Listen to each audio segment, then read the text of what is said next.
As a 6-year-old, Nkosinati Biko led the ox cart carrying his father's coffin into Victoria Stadium. Thousands of mourners stood up as one with their clenched fists in the air and began to sing the national anthem, Nkosi Sikelel' Afrika. There were 20,000 people at the stadium in King Williamstown on the rainy Sunday morning on 25th of September 1977. Thousands more from every corner of the country had been turned away by riot police at roadblocks along the way. Ordinary people rubbed shoulders with representatives from countries around the world as they paid their respects to the brilliant shining star, Bantu Stephen Biko, who had been brutally murdered at the hands of the apartheid security police. Hello and welcome back to another episode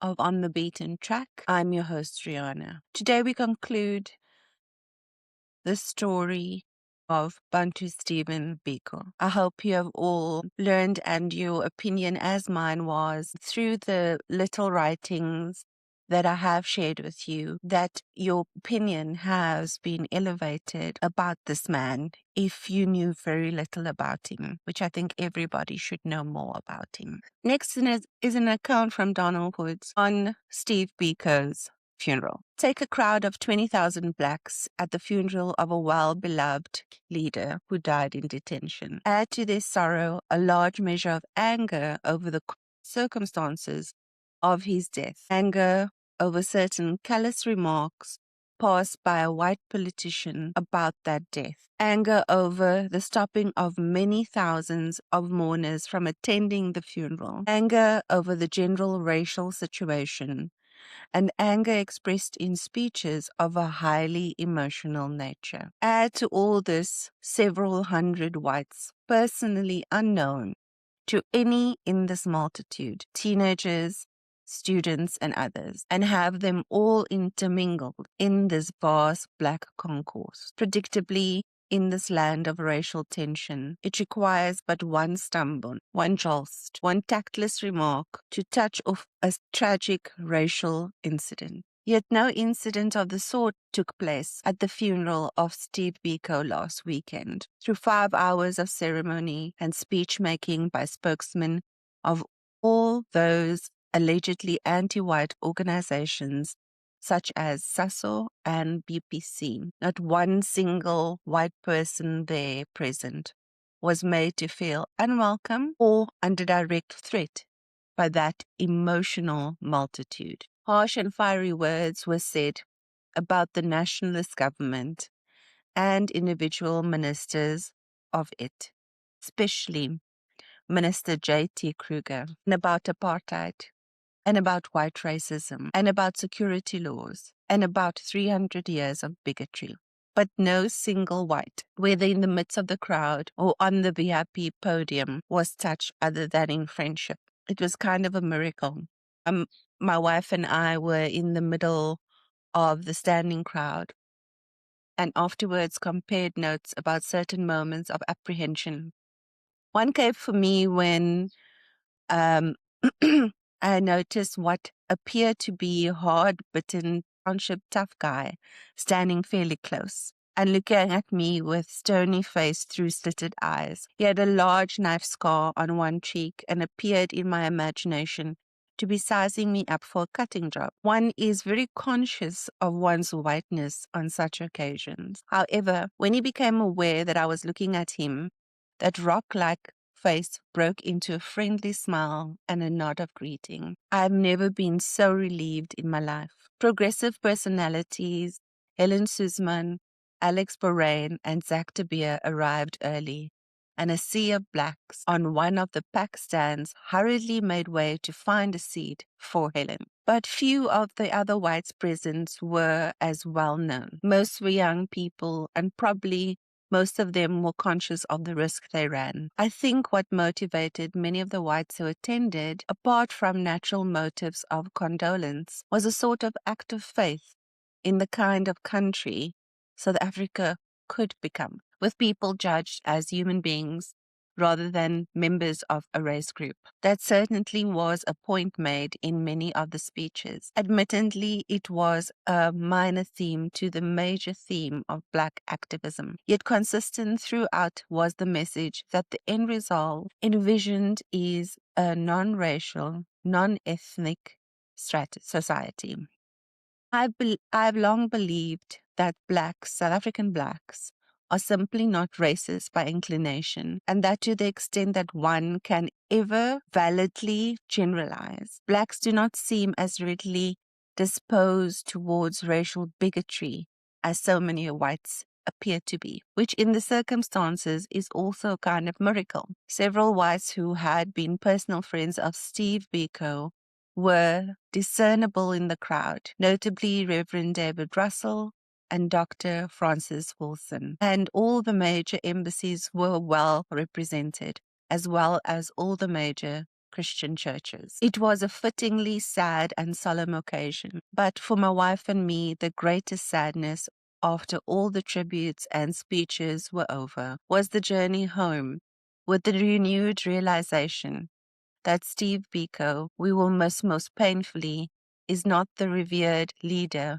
most of the masses will miss, not the young philosopher academic visitors will miss, not the brilliant conversationalist the overseas journalists will miss, but the lovable friend who always made for the same chair in our house and whose inflections of voice and gestures in lighting a cigarette and quaffing a beer and greeting a child and slouching for a chat are so vividly remembered. He would say that the reason why there was no racial incident at his funeral is that the people are all known to be there in friendship, that they were intermingled, not standing in separate racial groups, and that just as hostility grows from separateness and isolation, so love grows from closeness and contact.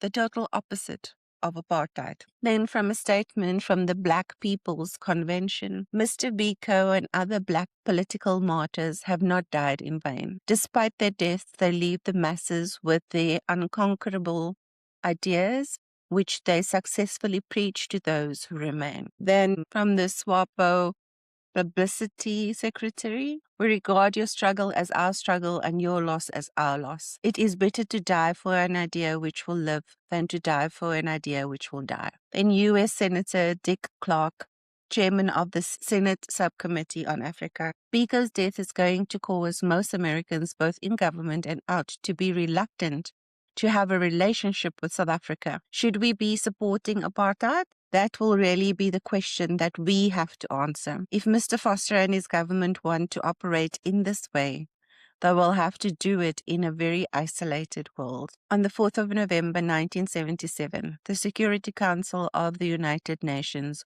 called for a total arms embargo to be launched against South Africa. This was, many would claim, a direct consequence of the brutal murder of Steve Biko. Despite strong anti-white sentiments expressed by certain speakers at the funeral of Bantu Stephen Biko, and some songs sung by the crowds, BPC leaders stressed that the Black consciousness movement was not racist or anti-white, and that whites had no reason to fear it. That was printed in The World, the 26th of September, 1977. The South African government's response to the death of Steve Biko was, from the very beginning, a construction of deliberate falsehood. The first official explanation was that Biko had died as a result of a hunger strike.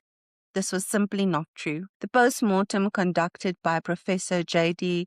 Loubser, the state pathologist, revealed catastrophic brain damage consistent with blunt force trauma. There was no medical evidence of starvation. In Biko, Donald Wood writes, when the pathologist released Steve's body to the family to prepare for burial, I went with Nsiki to the mortuary. The undertaker led us into a little lobby to what looked like a large double filing cabinet. He opened the top drawer of the refrigerator cabinet and slid out a long drawer on which lay Steve's body covered with a sheet. I reached forward and uncovered the face, a gross caricature of his features. There was a large bump on the forehead, and features were distorted, and the entire area above the nose and eyes were abnormally raised. Nsiki sobbed quietly, whispering, "Oh, Steve, oh, Steve." We'd both been close to inspect the face carefully. It was not possible to know to what extent the altered features were due to the post-mortem operations, where the skull was opened to remove the brain. Steve's eyes were open and had a silvery, opaque sightlessness. The corpse was in no way revolting. That massive Biko dignity was still there. And what was striking was the total contrast between those animated features in life and the flat emptiness of expression in death. There were certain signs of malnutrition, but Nsiki and I noticed how full and normal the body looked. But that was no surprise, because by this time, even Kruger realized the hunger strike theory wouldn't hold up. The news story was that Biko had been injured during a scuffle, that during an aggressive confrontation with his interrogators, he had struck his head against a wall. The photograph of Biko's body and the subsequent medical testimony made the story extraordinarily difficult to sustain. But it was the story the state would attempt to maintain. The response that perhaps best captured the moral atmosphere of the apartheid government in that moment came from Jimmy Kruger, the Minister of Justice and Police. Kruger announced Biko's death to the National Party Congress in Pretoria on the 13th of September 1977. He said, "I am not glad and I am not sorry about Mr. Biko. His death leaves me cold. I can say nothing to you. Any person who dies, I shall also be sorry if I die." Then there was laughter. Kruger then suggested that Biko had decided or chosen to die, that his death was a kind of political act, something he had brought upon himself. He made no mentions of the beating. He made no mention of the 700-kilometer journey in a Land Rover. He made no mention of the naked, chained, brain-damaged man on the floor of a Pretoria cell. He smirked, and the Congress of the ruling party laughed. This is not merely a historical detail. It tells you something essential about the culture of impunity that made Biko's death possible. The men who ordered, performed, and covered up his killing did so in a system that assured them at every level that there would be no consequences, that they were protected, that black lives could be ended in a basement interrogation room, and the government would stand behind them. They were right, at least for a time. But the world was watching in a way it had not always watched before. Steve Biko's death landed in an international context that was changing. The anti-apartheid movement had been building for years. The Soweto uprising of June 1976 had already galvanized international opinion in a way that the government found it difficult to manage. Biko's death accelerated that process. Protests erupted outside South African embassies in London, New York, Paris, and Bonn. The United Nations Security Council debated South Africa's conduct. In the United States, congressional leaders called for sanctions. The anti-apartheid movement gained new urgency and new members. Donald Wood, banned in October 1977, escaped in January 1978, began carrying Biko's story to every audience he could find. He says, "The death of Steve Biko was a turning point, not because it was uniquely brutal in the history of apartheid, but because it was undeniable. They could not hide this one, and they could not explain it away." The inquest into the death of Steve Biko was convened before Magistrate Matthias Prince in the Pretoria Supreme Court in November and December 1977. It was, on paper, a legal proceeding. Yeah, this was apartheid South Africa. In practice, it was a performance, a judicial ritual designed to produce the outcome that the state required, that no one was responsible, that nothing criminal had occurred, that Steve Biko had simply died. Hilda Bernstein says, the inquest of Steve Biko was not simply an exceptional event. It was the revelation of racism, of the way it had distorted ordinary people, and the way it had destroyed all morality and decency in a rich and beautiful country. The Biko family was represented by George Bezos, one of the great advocates of the South African bar who had spent his career defending the victims of apartheid, including Nelson Mandela at the Rivonia trial. Bezos would later describe the inquest as among the most disturbing legal experiences of his long career. Because Donald could not attend as a result of his ban, his wife, Wendy, attended and wrote or relayed the description of the inquest. This is what she said. When we watch synthetic drama, we suspend disbelief so that when we see something shocking, we are willing to go with it and to submit to whatever manipulation the creator of the drama has in store for us. Synthetic drama is always larger than life, however well done, understood, or tasteful it is. Real drama, on the other hand, is a different experience. Real drama is marked by a sense of the mundane. There is no sign of suspension of disbelief. We see and hear things, and our senses send all the right messages to the brain. But it turns them away because they are too bizarre for admittance. For me, this was the experience of the inquest. It took 3 weeks for the story of a killing to unfold. And during that time, a strange sense of ordinariness overlaid the painful and shocking facts that came out. On the very first day, we heard about leg irons, and then we actually saw them. They were brought into the court, and we heard the chains clanking and saw the heavy rings of iron that rubbed Steve's ankles until they bled. We saw Major Snyman in the witness stand at the time look at them quite comfortably as if they were standard office equipment. And we didn't really believe it. Leg irons belong in Madame Tussauds, Hollywood's film set, horror comic books, not in this confusion in which I am sitting, with people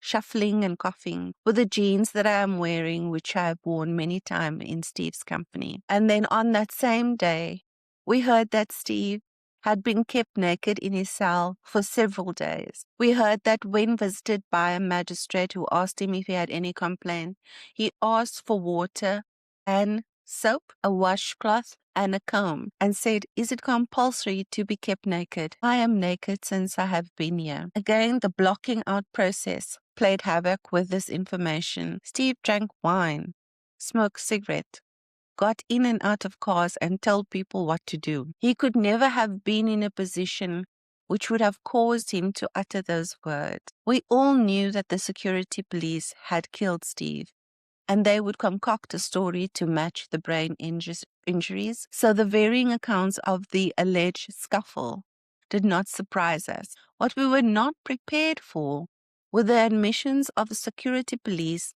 that Steve had been kept at different times, naked and in chains. Admissions delivered from the witness stand with bureaucratic smugness. In retrospect, I suppose this was the shock, that throughout the inquest we were subjected to fact after fact and had to piece together for ourselves a cohesive story and hang onto it, knowing that the truth was there in the minds of these people, knowing that we would never hear it from them, and knowing that hearing them deliver the evidence with all the self-containment of men who knew that the system would never let them down. Major Harold Snyman and his colleagues, the security branch officers who had interrogated Biko, testified that they had not assaulted him. The account was that Biko had become agitated and violent during interrogation, that a scuffle had broken out, that Biko had struck his head against a wall. This, they maintained,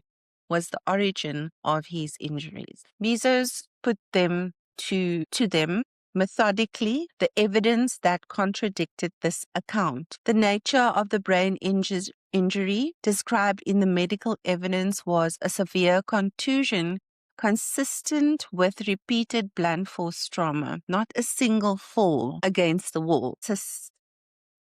The pattern of bruising on Biko's body indicated a sustained assault. The fact that the injury had been concealed from the district surgeons initially, the fact that the official accounts had changed substantially between the first day and the inquest. The officers held to their stories. Wendy Wood wrote about the experience. The inquest provides a new experience for South Africans. We got a chance to get a good long look at security policemen. Millions of people could read what they had to say at the receiving end of the interrogation and could see pictures of them in the papers. We at the inquest could see their faces, could watch their demeanor under cross-examination, and could hear their words, their version of the story. For the first time, these men, products and inheritors of the Afrikaner national tradition, were flushed out of their police station and their little interrogation rooms.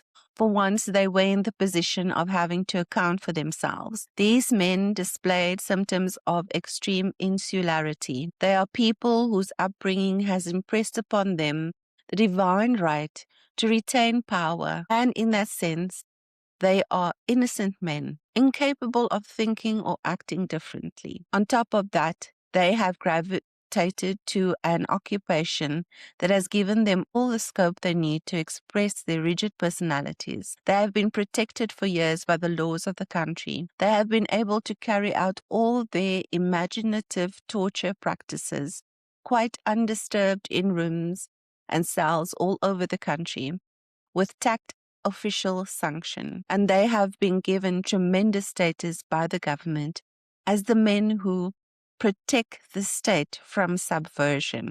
To all this, add the sort of personalities that enjoy inflicting pain on their fellow humans, and we see that they are men with diminished responsibility, victims of a collective mutated psyche, and with the power they wield, very dangerous people. The medical testimony at the inquest was, for anyone prepared to engage with it honestly conclusive.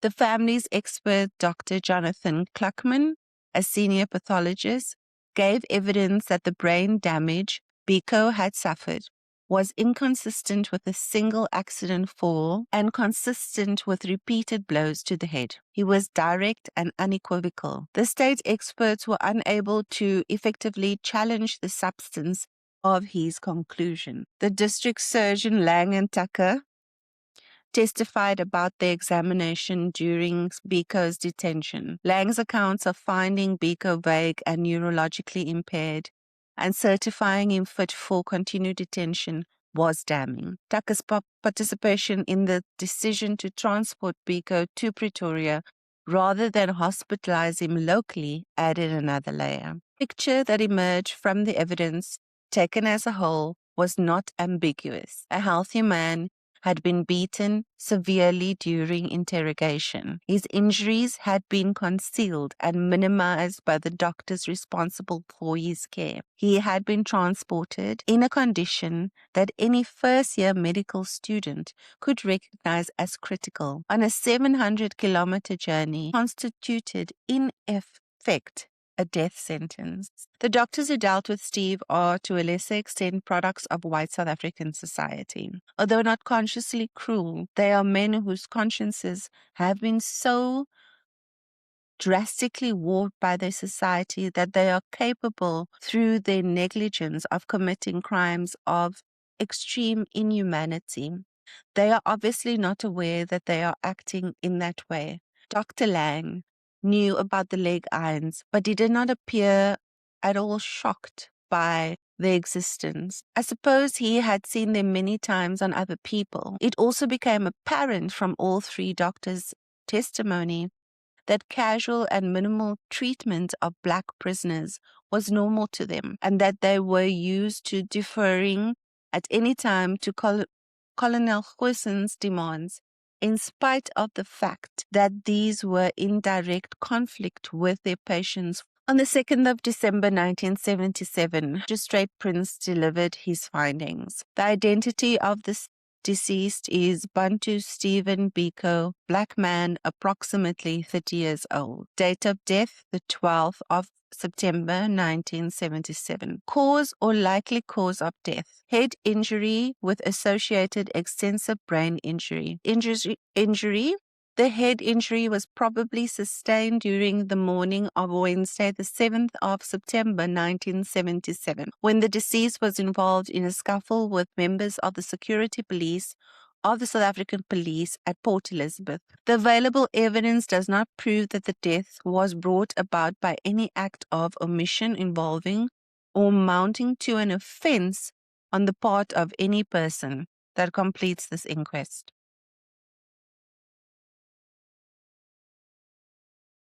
No one was responsible. No one was to be charged. No one would stand trial. However, the magistrate found there to be some evidence of improper conduct by the doctors and referred the matter to the South African Medical and Dental Council.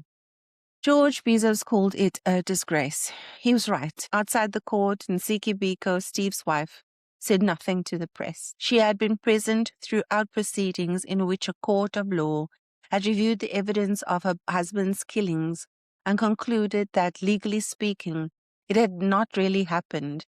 She did not need to speak. George Bezos said that verdict told Black South Africans what they already knew, but what the state had now confirmed in the language of the law, that their lives had no value in the courts of apartheid South Africa. No one to blame, as if a man had simply ceased to exist. It took the South African Medical and Dental Council almost 3 years after the inquest to find that there was no evidence of improper conduct on the part of the doctors. Consequently, no disciplinary action had taken against them. The same conclusion was reached by the Medical Association of South Africa.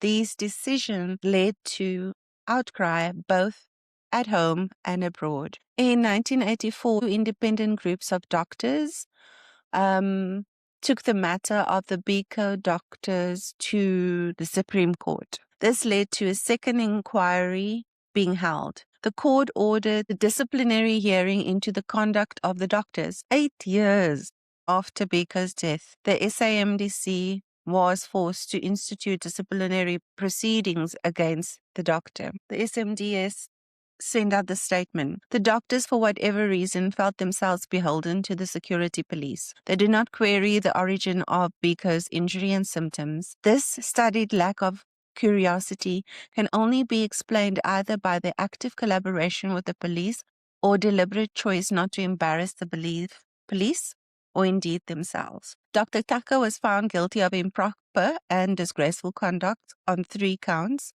He was struck off the roll, but in 1991 he successfully applied to be reinstated. Dr. Lang was found guilty of improper conduct. However, he received only a caution and reprimand.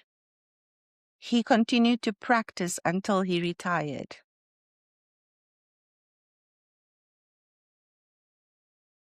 Nearly 20 years later, the Truth and Reconciliation Commission gave the men who had killed Steve Biko one more opportunity to speak. From the start, the Biko family and 32 other families questioned the constitutionality of the act governing the TRC and amnesty process. The Biko family, together with Azapu and other families, asked the Constitutional Court to declare the amnesty hearings unconstitutional.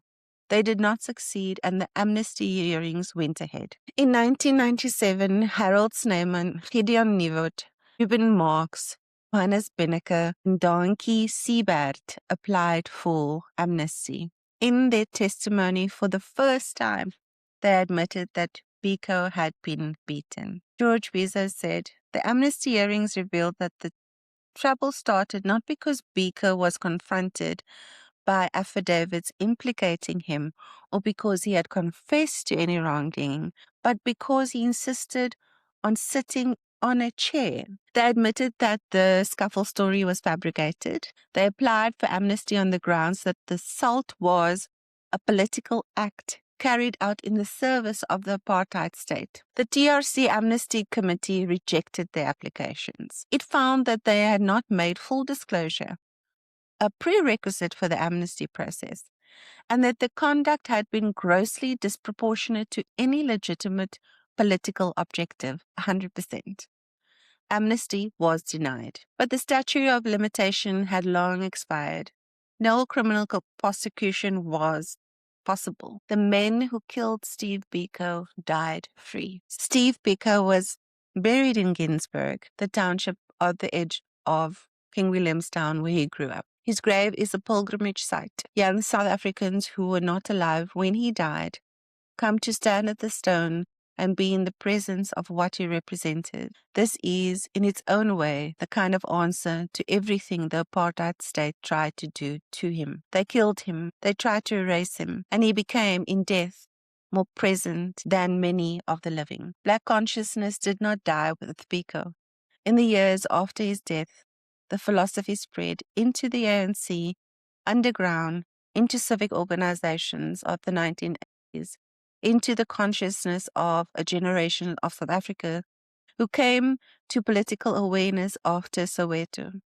The post-1976 generation, the people who would eventually help dismantle apartheid, was shaped in significant ways by Biko's insistence that liberation is first and foremost a matter of how you understand yourself.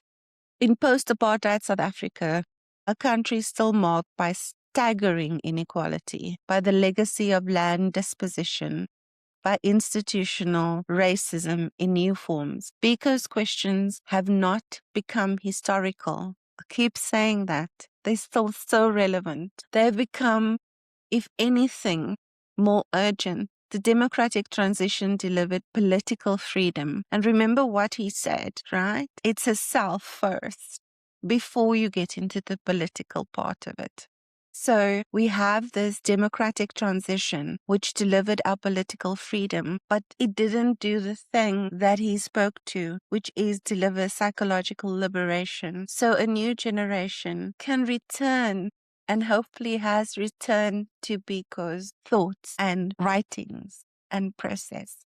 The Fees Must Fall movement of 2015, which shut down universities across South Africa, demanding free and decolonized education, involved Biko explicitly. Students carrying placards with his image were asking in the language of the 21st century the same question he had asked in the language of 1971. Who gets to define knowledge? Whose history is taught? Whose culture is valued? Who is the subject and who is the object of this country's story? These are not questions that have been answered. They are questions that Biko bequeathed to the future because he understood they were foundational. You cannot build a genuinely free society on the psychological foundation of oppression. You have to go deeper. You have to, as he put it, remake the man. In I Write What I Like, the definition of Black consciousness, Steve Biko wrote, merely by describing yourself as Black, you have started a road towards emancipation. You have committed yourself to fight against all forces that seek to use your Blackness as a stamp that marks you out as a subservient being. I want to end with something simple. Steve Biko was 30 years old when he died. He had been an active political thinker and organizer for roughly a decade. He left behind a body of writing which remains one of the most important political texts produced by any South African, and a philosophy